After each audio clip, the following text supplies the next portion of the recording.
the SM Media Podcast Network.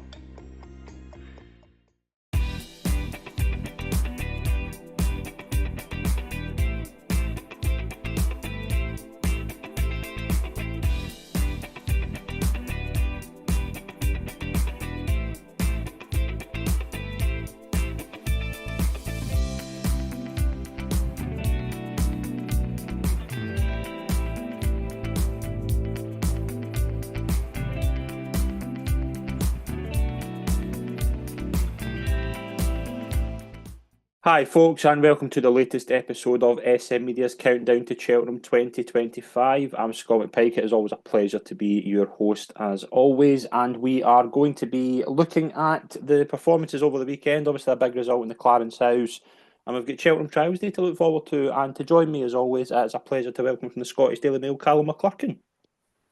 Hi there, yeah, Trials Day and looming, so yeah, you're beginning to kind of get your probably getting quite a lot of these graded horses just for one run beforehand, and some are now going straight there, and we've had their novice chase and novice hurdle, juvenile hurdle entries this week as well. So every time inch closer, there's a bit more piece of the puzzle that's slowly being revealed. So yeah, it's all getting interesting and closing up.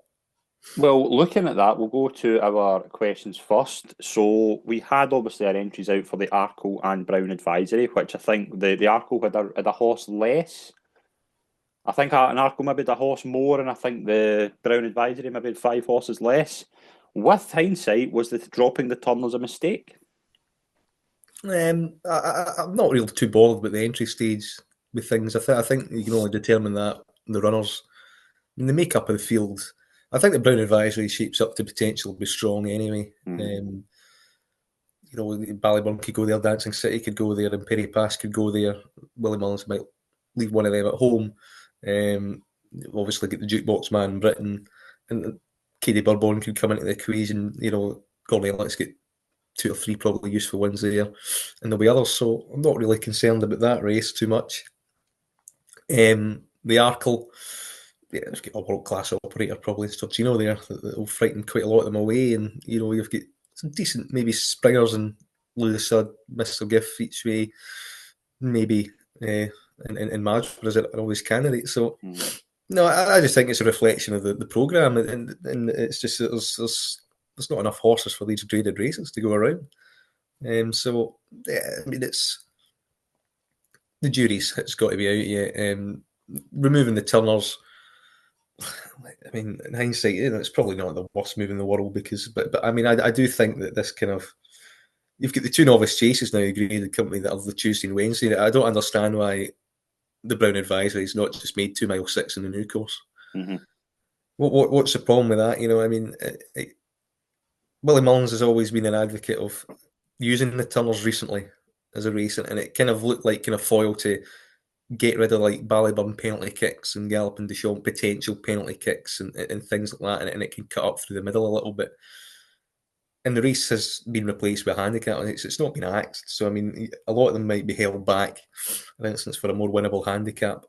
I just like to see a bit more out the box thinking with the rearranging the programme. I think this kind of like 3 mile a turn track Brown Advisory, where it's the recent evidence suggests that it might be knocking very promising horses backwards a little bit. And you want it to be a kind of Gold Cup trial as well for next season. Why not have it in the same course as a Gold Cup? Yeah. And just a little bit shorter over a kind of more conventional, stiffer test in 2 mile 6, and maybe drop it back from 3 miles to maybe 2 mile 6 a little bit to maybe give your top notch 2.5 milers that option. So I would be an advocate of that, and I'd be an advocate of doing it in the novice hurdlers as well. I would get rid of the Ballymore or whatever it was. It changes name every single year because it is kind of lost as well and mirror the chasing programme. We wouldn't want to replace it with a kind of another 2.5 mile handicap, mind you. So it's just a combination of diluting and downgrading, and where realistically the entries only show one thing that corresponds with the whole programme, is that there's just not enough horses to fill these races. And the kind of boom era of kind of 10 years ago probably, through to 2020, is gone. The horses just aren't there anymore. They aren't being bred as quickly. They aren't progressing as quickly. They aren't as resolute as they were. But we've still got the same bloated number of races in programme there to fill it out, and they're being trained more carefully and mapped out for Cheltenham. So I think it's just a reflection of of where we're at the sport, rather. But I think that both races individually, the Arkle Brown Advisory, will be fine, and you don't have that kind of intermediate option. So at this point, you kind of know, well, these horses are going to run. It's just a question of if they're going to turn up. They don't really have that clearer picture in the novice hurdles, because the middle race is still there. I mean, I think two is enough, but Cheltenham will have to look to cut back, and I just don't see that being the case in the economic climate. Yeah, absolutely. We'll move into something that might be quite a bad thing for the sport, but we'll touch on that. Do the stewards need to have a word now about Langerdane? That's too late now, but I mean, I'm just surprised that they've not kind of pulled Dan Skelton in at least one of these 3 times this season and said, "Look, what's going on here?" Just ask the question. Even if it's just procedural, I mean, yeah, I mean, everyone in the racing bubble knows that it's kind of an inside joke, and even the trainer jockey themselves have kind of like even laughed it off in the way they're kind of doing things. And yeah, it is difficult to train, and yeah, he does come alive in the spring and things like that. But it's a 160 rated horse here that's trebling in price all the time. For 3 runs this season in higher grades, and the stewards haven't pulled them in at any point during the runs. I think once you hit that level where you're not. Everyone understands where you're fishing for marks and handicaps, and I think everyone generally accepts it's jiggery pokery and handicaps to get the best mark that you want for the race that you want to win. But I mean, it's graded operators at 160, and it's an ITV quite regularly, and it's hard to explain to like the casual viewer coming in and maybe just for the Saturday race and say, "Oh, that's a big graded race. I'll watch this." Why is the highest rated horse, who was 41 10 minutes ago, is now out to 14 to 1 and is out the back? I mean, it gives credence to the wider public argument that this sport is just, it's full of bandit country, and it's not a good look when highly rated horses like that are being campaigned as they are and being less than subtle about it.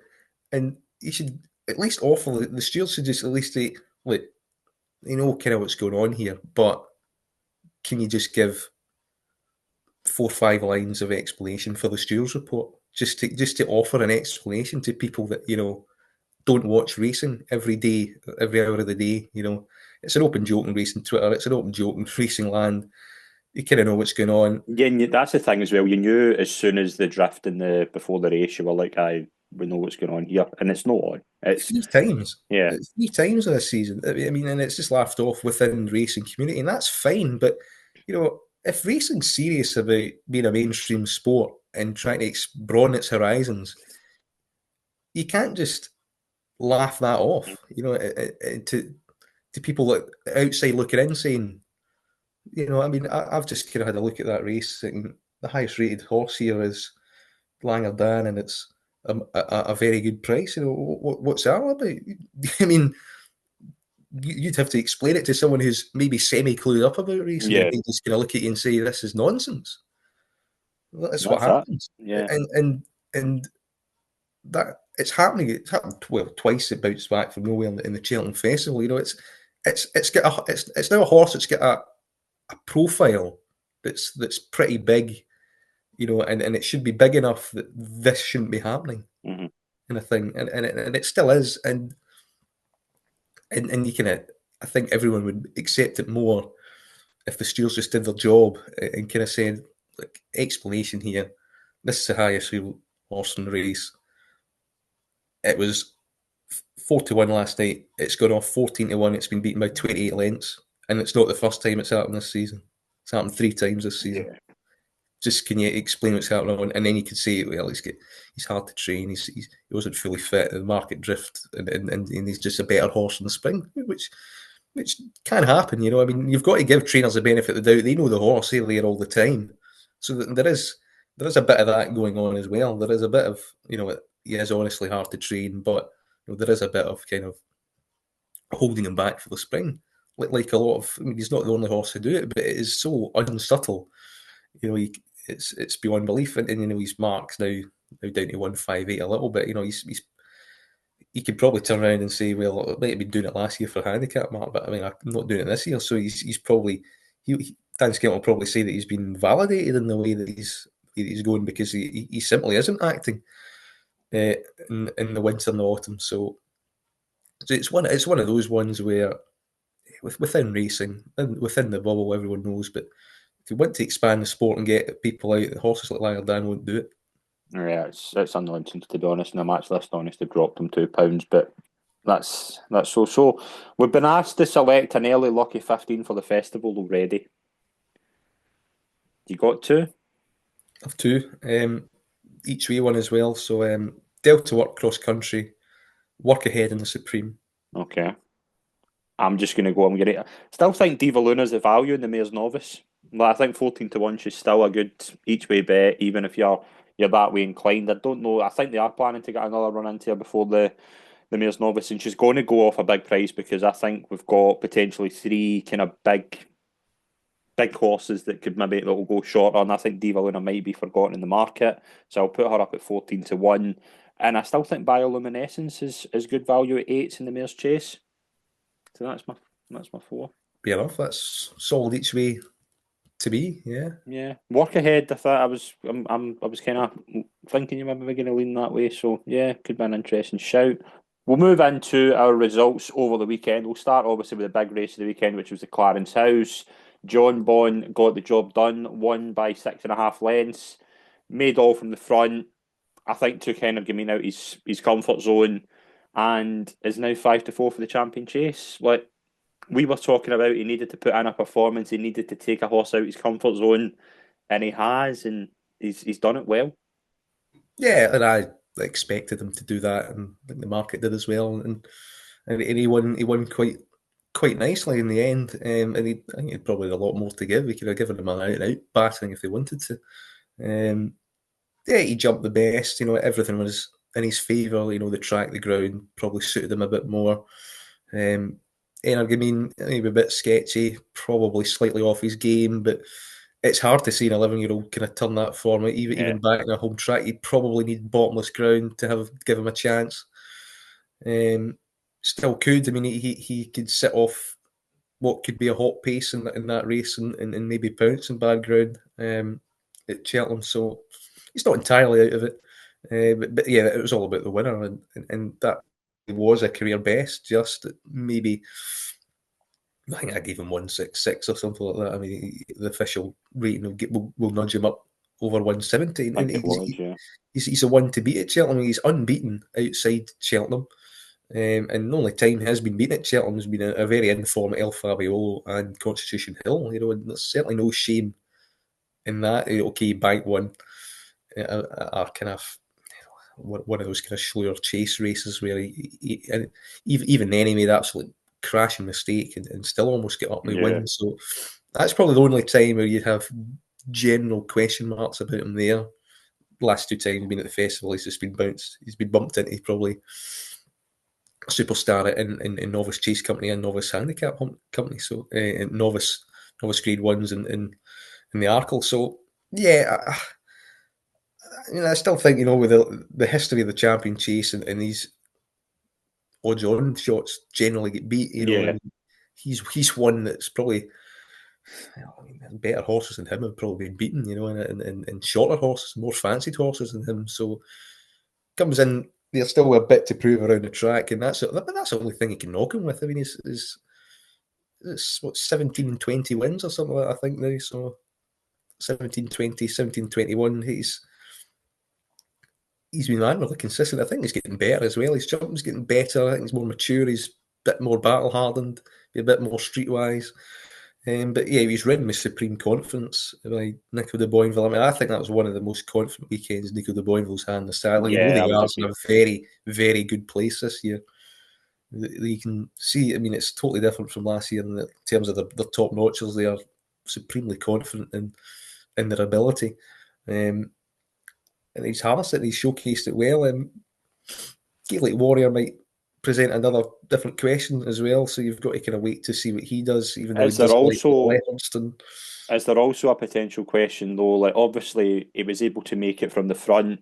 I'm looking at the kind of market, and there's two potential pace angles in here.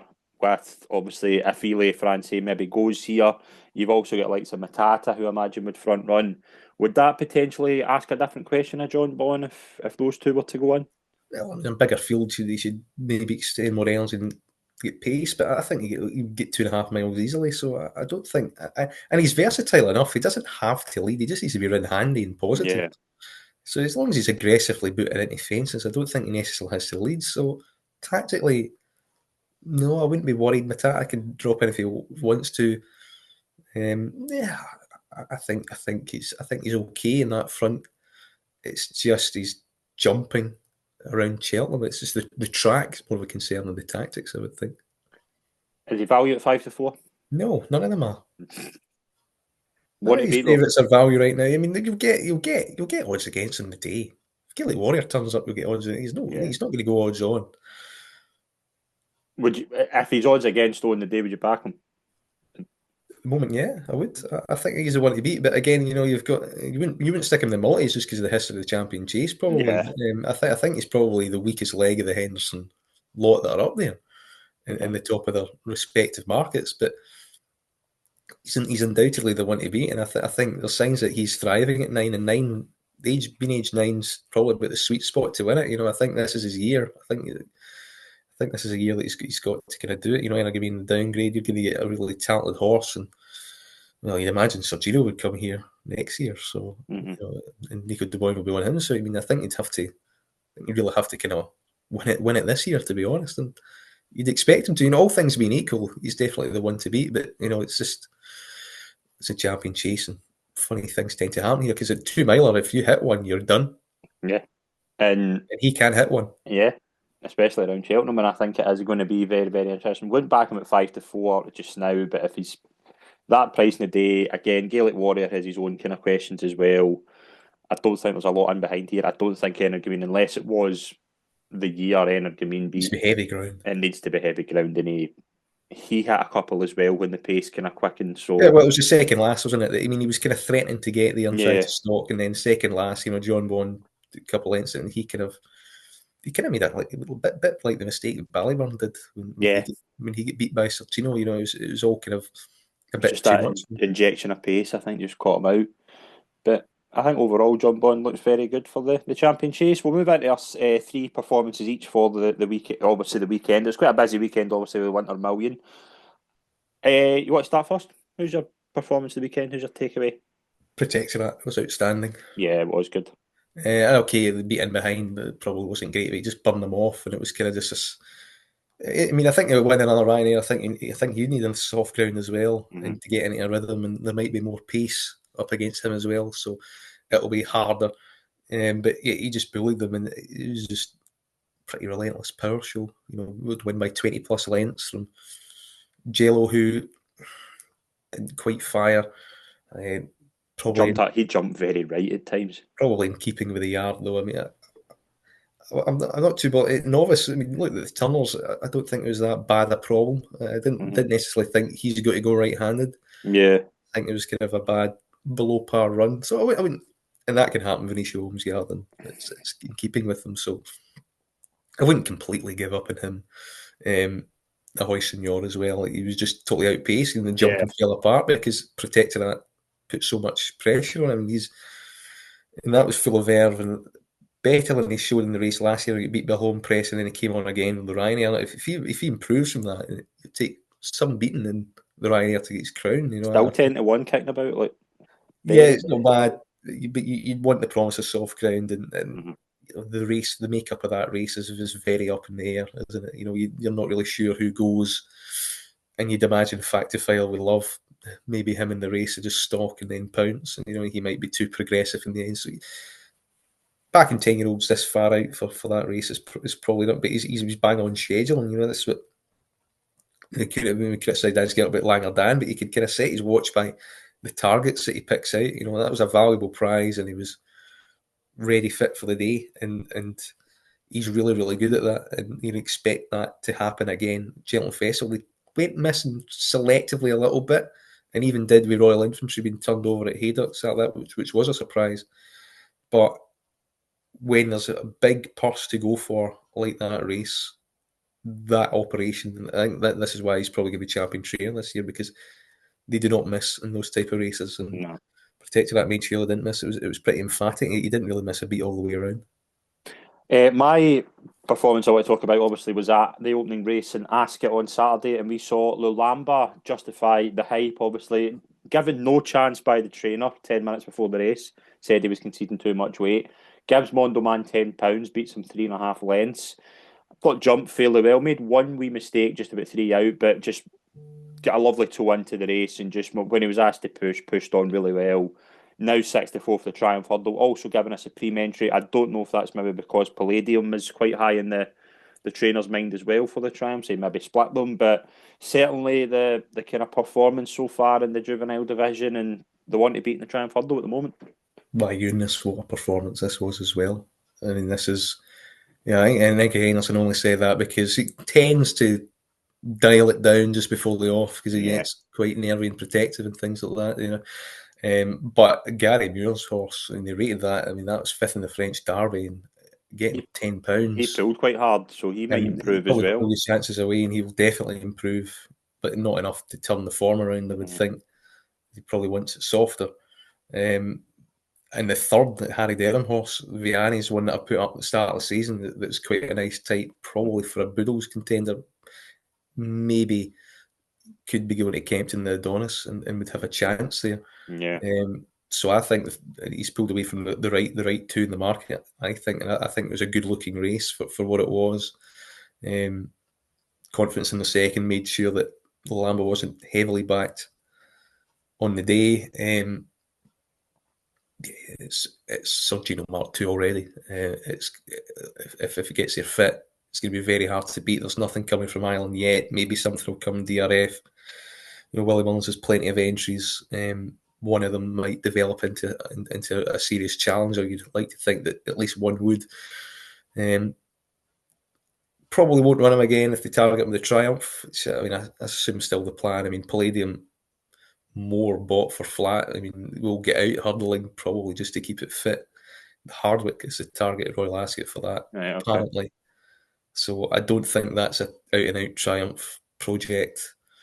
If it goes and bulks up by 30 lengths, that might be different. But and he's been put in the Supreme just in case.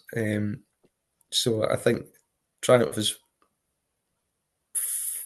95% certain that we go there, and you'd have to be 94% certain that we go off favourite. Yeah, And I think if nothing impresses in the Dublin Racing Festival, I think he will go odds on. And I think he's one of the bankers to the festival at the moment. okay. Big call. What's next on the performance list? Next for me, I quite like Gidley Park and the way he did it. Okay. Um, I think it's probably his performance has probably been downplayed because of Colwell Potter disappointing again, but he had every chance to go by. But he's a really good horse when he's right. He beat the Jukebox Man debut in hurdles, and you know how good he is. He's second favourite for the Brown Advisory. Bounced back from a regular heartbeat last time, and you'd probably wait to entry with him. Conventional flat track. Windsor probably has more similarities to entry than it does with on early evidence, and than Cheltenham certainly for sure with undulations. So yes, I thought he just took the race by the scruff of the neck, bit of excess stamina, and that's what kind of broke Colwell Potter a little bit. Who I think is an okay horse in time. I think he's getting beat. He's bumping into decent horses, and Paul Nicholls was right to cool expectations, and he's not a champion and stuff. And you can see him aimed at a Grand Annual. He likes that race, so he might be able to kind of do more damage here. It might be easier for him to get to the front in the handicap, but the way he's seen out races isn't convincing at the moment. And Gidley Park though jumped really well, powerful unit, and he's a horse that's got a lot of potential. It might be hard to keep sound, So you'd be wary of him anti-post prices, and he drifted out to 15-2 in the day, which suggested it was a little bit of a surprise. But yeah, he's one to watch when he pops up ever, because he could be forgotten about, and when he's on song, he's probably in the top five novice chasers in Britain Yeah. at the moment. It's just keeping him right might be a challenge. I'm going to go to Navan on Saturday. I really liked the performance of James's Gate for Martin Brazel. That was his fourth run over hurdles. Done it really well. I think a good field in here. I think all of the top five are potentially half decent horses.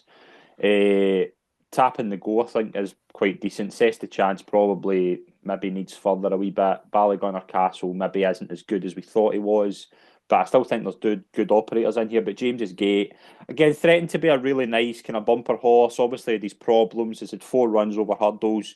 Trainer has obviously got a really good record in the Coral Cup. I think that might be the plan. I think they maybe get another run into him before the festival to get him in.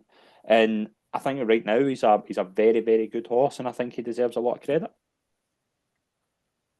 Yeah, it was the eyebrows were instantly raised when the trainer mentioned Coral Cup straight after. He probably wants it cut underfoot to keep Mm-hmm. him sound. Maybe a run, maybe just the week after Dublin Racing Festival probably be the ideal timing. DRF might come a little bit too soon. Yeah, you'd want to run in a handicap just to give him some big field kind of experience a little bit. And yeah, Martin Brassel's been very close in it before. He's also got It's Built by Ballymore at the top of that market, so maybe throws a couple not of really darts seen at a him. lot of him, to I've be not honest. seen I a mean, lot of him, yeah, but the fact that he's been nominated says that Built by Balmore might be kind of up for yeah, track.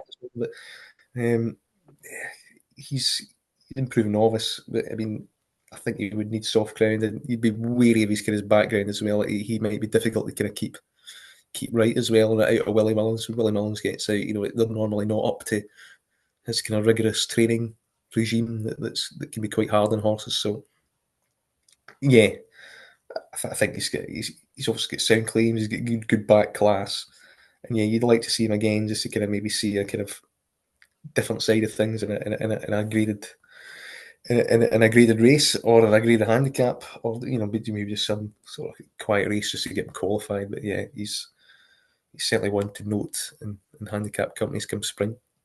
what's your third performance of the weekend? Matata was magnificent. I mean, Yeah, again, didn't lead early doors, getting a little bit more tractable, and probably more of an entry type than Cheltenham at the moment, because you'd fear for him up the hill with his racing style a little bit. The classic horses will probably just seem to pick him off, but he jumps really efficiently, really well, hard to catch on the front end around sweeping bends of Windsor. He quite enjoyed it, and the rest kind of the rest kind of gave up behind to degree two out when they knew that he wasn't stopping and things like that. So interesting what the handicapper would do with him. Normally in a performance like that, you get a £10 hike and you'd be £5, £6 off a Jonbon, and you'd have to go champion chase.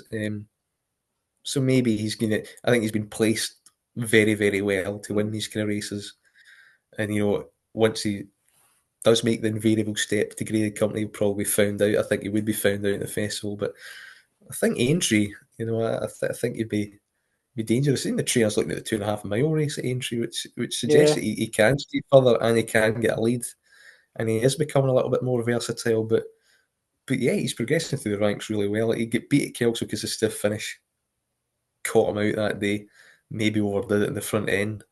So he's probably not in a mark where he can completely boss things, but he's learning that he can sit and then power away, which is another useful asset to have. So yeah, I mean, he's really likeable. He's just going storming through the handicap. He's well back that day from a weight where you think that life really should be hard for him. And he goes and wins by 10 quite easily. So yeah, he's an impressive sort that again gives depth to kind of the last year's novice chase division.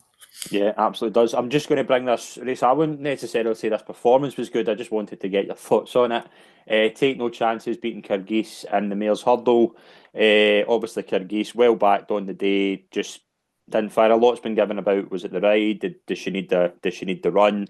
She's been out to 10-1 for the males hurdle. Take no chances as 14s, but it's left July Flower at 4-1 for the males hurdle. Yeah, I mean, the male hurdle's looking terrible, isn't it? But again, and it looks even worse now with Kyrgyz.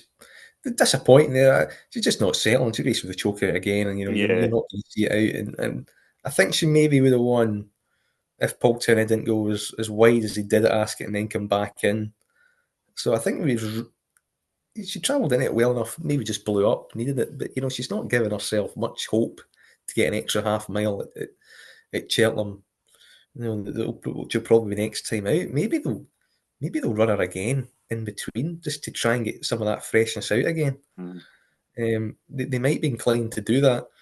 It's such a bad race that she's far from out of it, and the market says that it's about 8 to 8, 10-1 bracket, and it's okay because she's probably got the most kind of potential in it, but she was backed as if defeat was out of the question, as Yeah. if it was a penalty kick, and she's disappointed because she hasn't settled. And the winners' race fit in his ground her down. Probably won in the end by a superior ride, and she'll get further as well. It's a stiff track. You've got Katira in the 3 miler this week. So Dan Skelton probably has a stayer in the race and probably a pace horse in the race. So they're probably both worth looking if they take their Do you know chances, because fancy July Flower at 4-1? I don't fancy any of them. I might not even have a bet in it. I might not even Yeah. watch it. It's It's a that bad bad. race. Yeah. It's a I mean, bad. July Flower is probably the one to be on at Fulls, but I mean, the big thing is, this weekend, if Constitution Hill kicks Lossiemouth out the way Yeah. again, if they both run, and the brighter days ahead doesn't seem to go an Irish champion, these two all of a sudden could easily just dust it up in the mayor's hurdle instead. So you've also got that to factor in with July Flower, because your 41 is gone instantly if one of those two run. Mm-hmm. So I think it's a pretty pointless race to bet on at the moment. We'll go into what's coming up this weekend. Obviously, Trials Day. We're going to preview all 7 races at Cheltenham on Saturday. We'll take a look at Doncaster and then 2 races on Sunday. We'll start with the JCB Triumph Trial Juvenile Hurdle. Grade 2. East India Dock, obviously impressive at Cheltenham last time out, is in here 10-11 at the moment. You've got a couple of kind of French raiders potentially. Sauvignon, obviously, now with Paul Nicholls in here. You've got Stencil, who was given quite a buzz at the start of the season. I can't remember who put him up, but he could be quite a good one. And you've got the last kind of Cheltenham club was Quantock Hills, Terra Firma.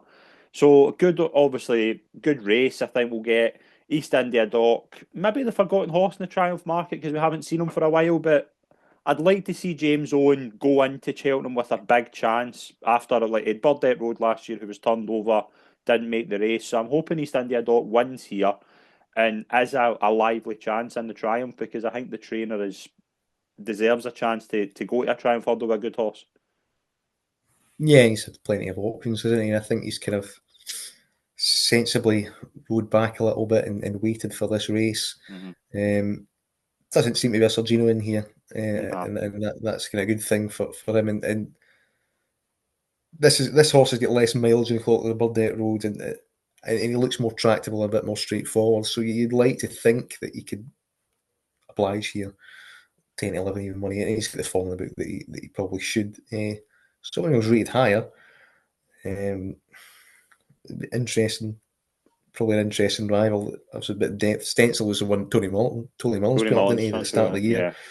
Yeah. Um, but I think he's a Boodles type after that 6. I don't think he's quite quick or classy enough for that. I think he's probably like maybe a few of these in behind, probably Boodles operation there. So yeah, I think he's one for the Fred Winter. Yeah, I mean, I think the top 2 in the market are probably wins. Quantock Hills has got some good back form as well. It's in the high 120s, so it's shaping up to be a decent enough race.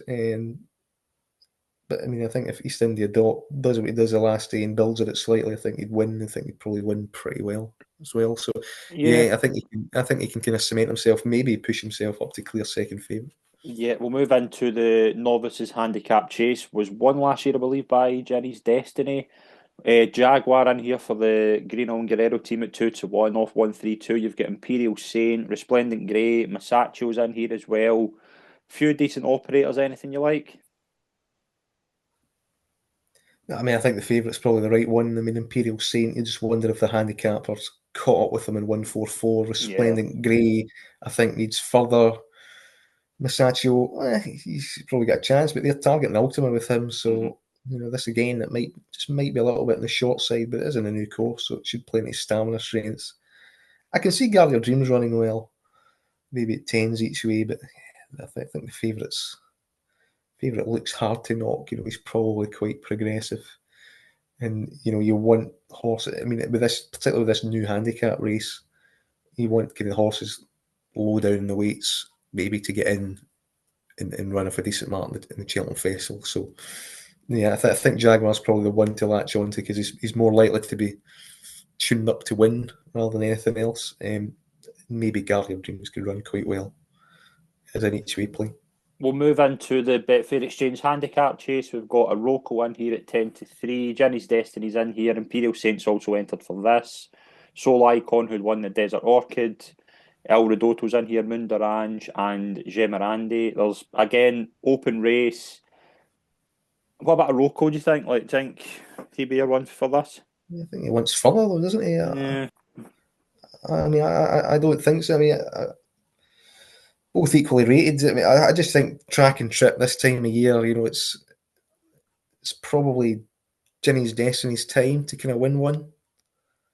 And I think this will play. I mean, El Ridotto probably has had his day for now. Might come back in March and be a little bit better. Um, but even he did a little bit better. I mean, the third now to Jail and Protektorat does look a bit better now in the context of this, and you can just see him back Cheltenham, back left-handed, not doing what Protektorat did, obviously, but producing a much better performance. And I think Paul Nicholls maybe not as a lot of Cheltenham Festival things, but he has been under scrutiny in recent weeks, and he did target this meeting quite well last year. Jimmy's Destiny being a key part of that. Mm-hmm. We've seen Stage Star win quite well. His better horses need to be forward here, mainly because I think he knows that they can't really win at Cheltenham Festival, but they can certainly take out a lot of the trials, and there's a good prize money on offer. So I think it could be Jenny's Destiny's time to win one this season. I think this is his best opportunity to do it. Okay, yeah, I can see Jenny's Destiny running a big race. We'll move into the Cotswold Chase. We have Long Press, obviously skipped it for the least, likely coming here. Gentleman's Game, probably getting sent over by Mounts Morris. Capadano won it last year. Chantry House is in here as well. Not the best Gold Cup trial you would think of, but I don't know. Gentleman's Game coming here is quite interesting. Like he's been okay so far. I think Long Press at 11-8 is a big, especially with the yard form as you say. Don't know if I'd be latching onto that at the moment. No, I'm leaning towards Gentleman's Game. I think they both probably get enough class, but you wouldn't Mm-hmm. surprise me if Capadano left his New Year's Day run behind and won this Mm-hmm. again. But yeah, Gentleman's Game. He's probably. I mean, he's probably one of the more youngest, more progressive horses in this gallop. Maybe not up to this level quite yet. Probably more interest in the handicap for the festival. And a lot of these, I think you'll have an eye on for Yeah. handicap for the festival. And Stage Star. If Paul Nicholls having a good day, I can see that coming for each way support, perhaps. The trip though would be unconvincing. I'm not sure that he wants it this far. He probably still more of a bare 3 miler. That extra kind of furlong and a half up the hill might catch him out. So, Mm-hmm.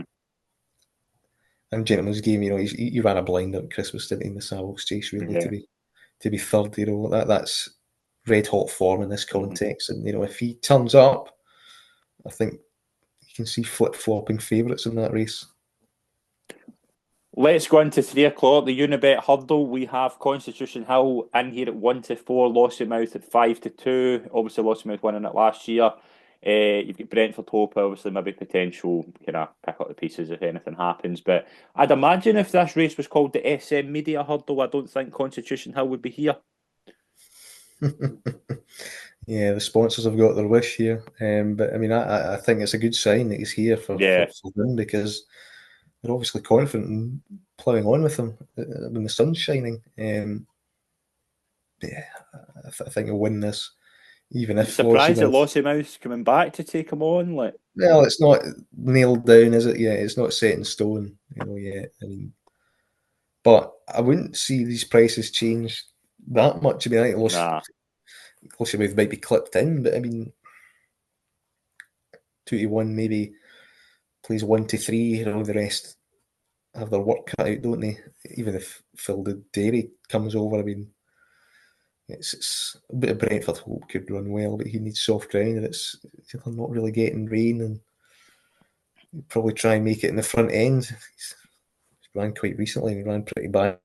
I mean, and then the rest are patently not good enough. There's a 125 and a 132 rated horse here, so in behind it's quite bizarre. I think that's why he is as short as he is, because there is absolutely nothing else in this. I mean, he probably, you can see him just making all and winning. Yeah, it's just a watch race, isn't it? yeah, I'm not wouldn't touch this. Can't paint that. Nah, not at all.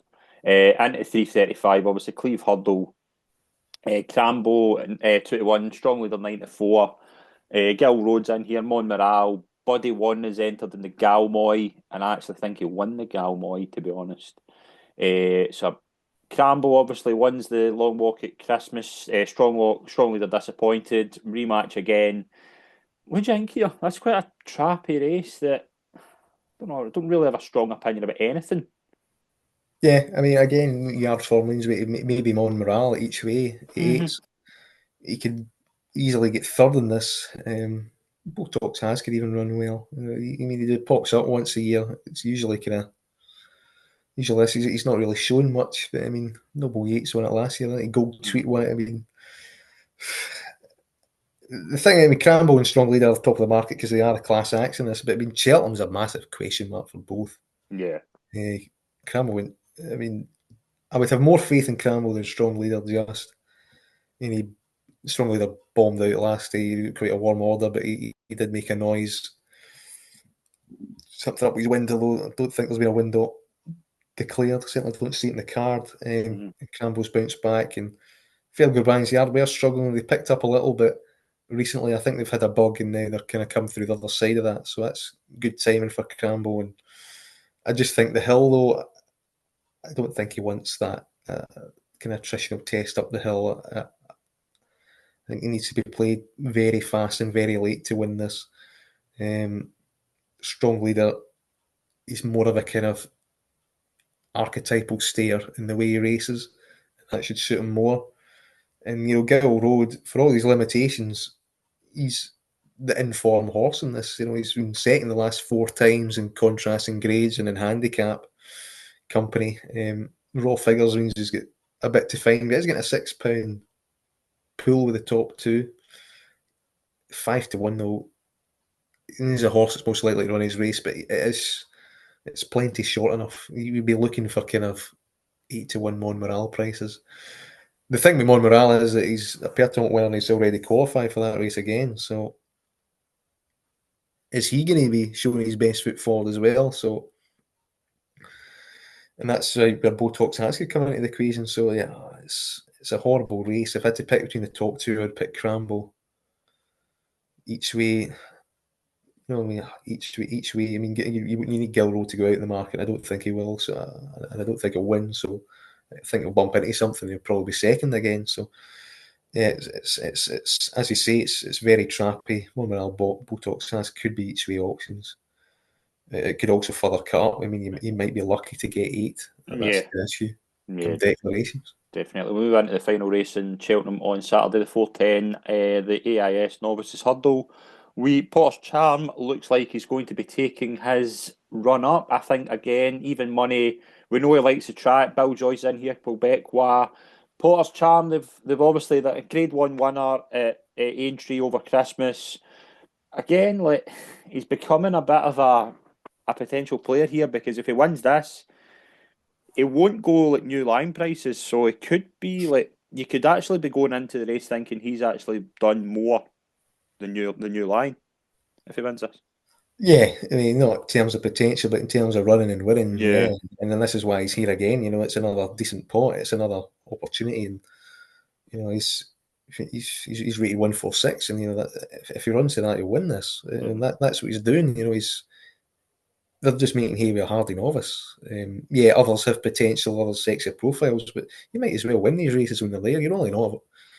When you're winning races, you're only a novice once a season. You might as Yeah. well go for it. Might as well take the horse is ready. And he's had a 30-day break in between. I know he's ran 4 times this season, but they've all been reasonably well spaced out, and none of them have been arduous races. No. So I mean, it's a C&D winner, and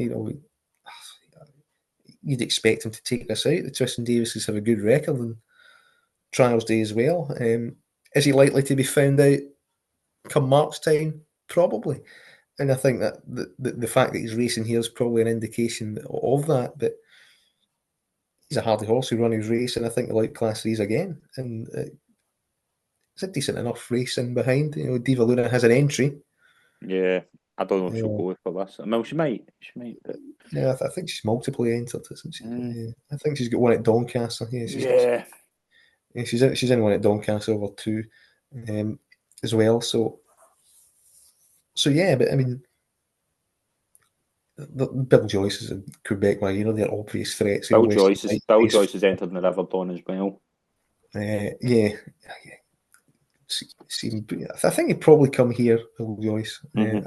I think 2.5 miles is fine for him at the moment. 3 miles, maybe a bit of a stretch. And Quebec has talent there. 131. I think that mark can be utilised later down the line. I don't think he's a graded operator, but I think he's good. I think he's better than that if all things line up for him. Yeah, I think there's a decent race in him. So, but yeah, it's Potter's charm. It's shaping up very much entry where he's a hardy, consistent type that probably doesn't get everyone's juices flowing. But he's a winning machine. You can't replace that in racing. We'll go over to Doncaster. We'll talk about 3 races. We'll start obviously with the River Don. Bill Joyce is in there as well. You've got Western Knight for the Tizzards. You've got Mashantu for Emma Lavelle. Manila Sixo is in here, as is Moon Rocket for Kim Bailey. Belanio. It's kind of, we don't know. I don't know if Bill, again, I would probably lean towards Bill Joyce going to Cheltenham as well. I think Mashantu is actually quite a decent operator, actually. Yeah, and Emma Lavelle knows that he train these kind of Yeah. stairs, and Paisley Park being the highest profile one. Yeah, rated 130, but that's enough to get in the equation here. There's a lot of time. I mean, it's a good word for Games's guy of Grayling Guerrero, and through the week, he could be a surprise each way player. He'd have a chance.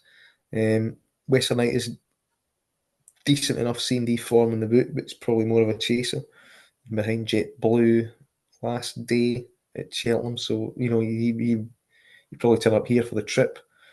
Manila Sixo up to 3 miles looks a smart move from Limerick. That behind the big Western, which is it's probably decent enough form. So Mm-hmm. it depends if she comes over and takes a chance. Yeah, it's a wait and see what turns Yeah. up. But at the moment, you maybe chance a good Gamester's guy each way. Okay. We'll move into the males hurdle as well, over 3 miles. Katira's in here, as is Jatara. Why not for Henry Daly? Katira over 3 miles. I don't know if Jatara will probably go. She probably will. Katira, though, 3 miles. Imagine that's a bag. Yeah, I'd expect her to win this. She's got enough class to do it. And she might win this enough to half in price for the Mayor's Hurdle after this if she wins it in pace style. I think she's got enough turn of foot as well. I think she's got enough class to defy the trip. Her best RPR was over 3 miles, so yeah, I think she'd be hard to beat. Ottazini from the front is a horse that I like. Could run quite well if she kind of puts her best foot forward.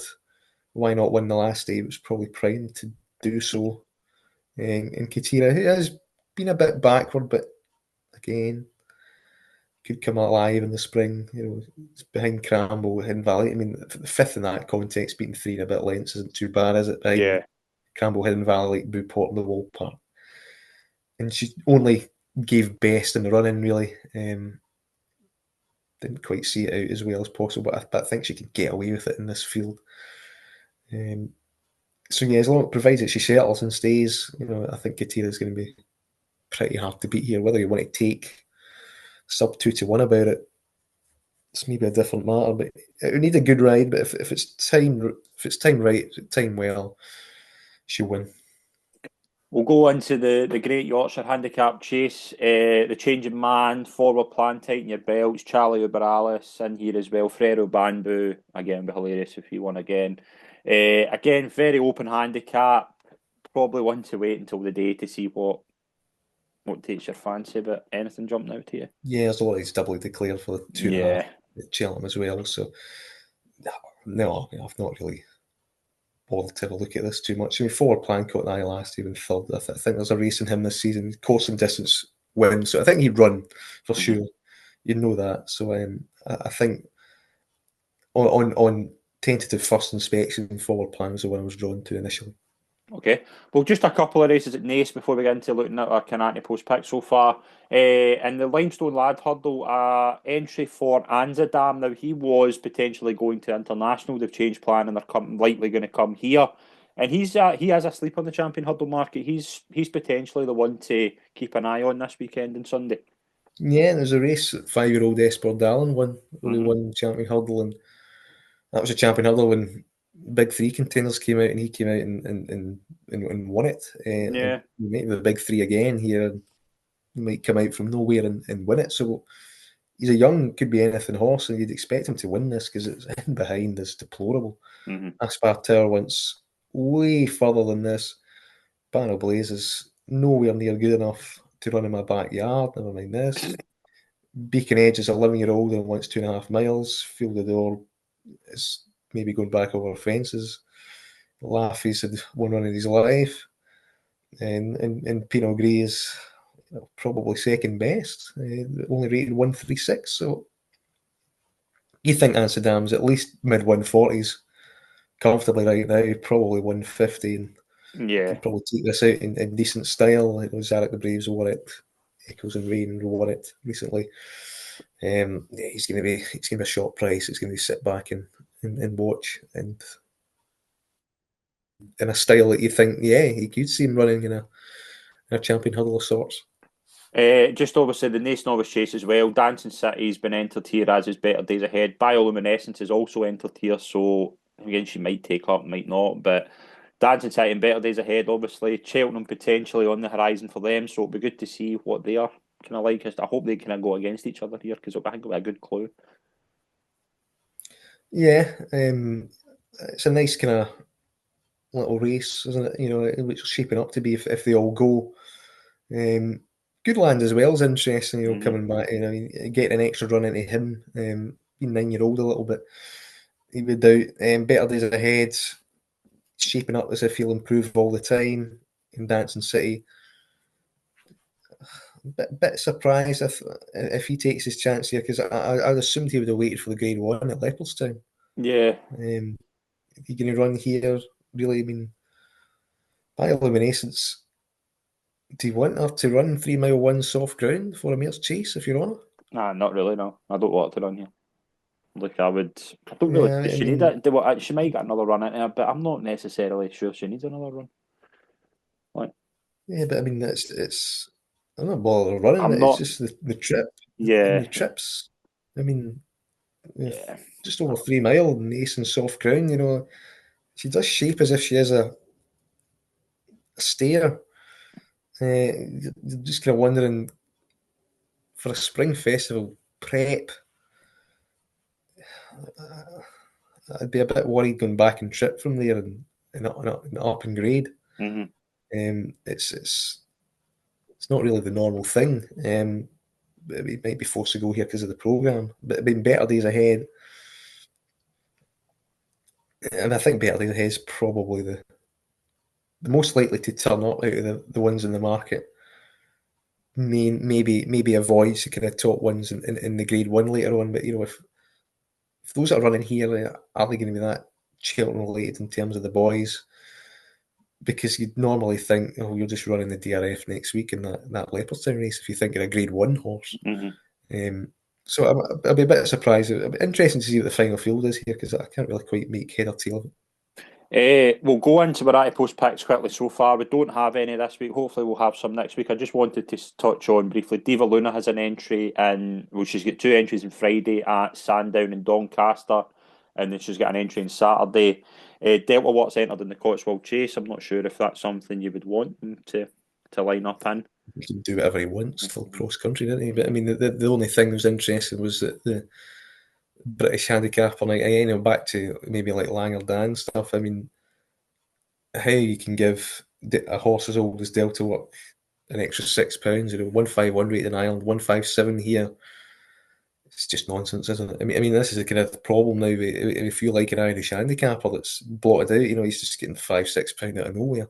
Yeah. If exposed 11-year-olds are getting £6 UK tax already, I mean, what are the kind of unexposed ones potentially going to get? They're just going to give them out because they're over there, while the champion trainer in waiting can do whatever he likes. I really don't think that's fair. No, it's not. And I think that's a problem there. So yeah, Delta will be 157. Stumptown I think will be 157. So that weight pool's not as big as it No. could well be, but as it stands, so if he takes his Cotswold Chase, he'd probably be given a sympathy kind of down a little bit.